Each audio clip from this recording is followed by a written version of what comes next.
Part of former President Robert Mugabe's Highfield farm in Norton has been invaded by suspected ZANU-PF supporters as the onslaught against a former First Family by his successor, President Emmerson Mnangagwa, continues, the Newshawks can report. Family sources confirmed the invasion, saying the invaders were already farming on a piece of land which Mugabe acquired after the land reform program. The main Highfield farm near Darwindale Dam was purchased by the former First Family before the 2000 land reform, a family member said. The late former president bought that farm before the land reform program. There is a part extended after the land reform program. This is the part which was invaded, a family member told the Newshawks. They are targeting the Mugabe family, and I do not know if it is now government policy to go after the former president's family's assets. Mugabe went through a lot during the land reform program, and if anything the former First Family suffered. They are still on the EU sanctions and now find themselves losing land from Mnangagwa, which is very sad, the family member said.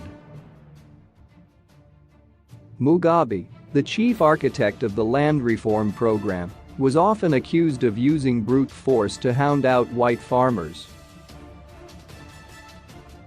The bloody land reform program brought Zimbabwe's property rights and civil liberties into sharp focus, drawing international criticism.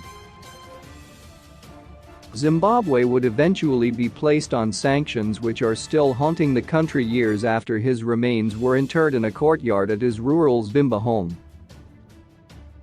The regime led by his longtime mentee did not take long to go after his property, including vast tracts of land which the nonagenarian leader had amassed for himself during his 37-year iron-fisted stay in power. I do not know what kind of country is this, where the former president's family is haunted by the state. There are many farms that are not occupied, but they go for Mugabe's land. You wonder if there is a policy to target Mugabe, the family member told the Newshawks. It might excite them, but it has far-reaching consequences because investors see, the family member added. The problem is that, if you are a foreign investor, you look at a lot of things: the rule of law, the sanctity of contracts, and how the courts can be used to enforce such. But if the properties of the former president are not safe, would you come and invest? Mnangagwa's regime has used land grabs to punish the family of the late former President Mugabe. Gold panners, with the acquiescence of the authorities, have invaded the Mugabe family's sprawling farmland in Mazo and installed a gold milling plant. Aerial pictures of the estate show massive destruction and unregulated mining on the farm, situated in the heart of Mazo, with sources saying powerful ZANU-PF officials oversee the disruptive activities.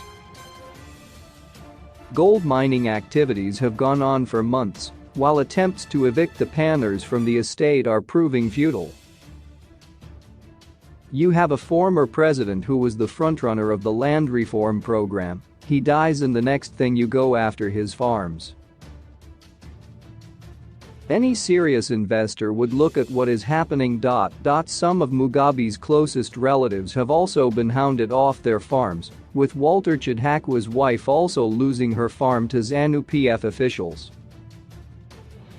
Chidhakwa's wife lost 250 hectares and is left with 181 hectares of less fertile land.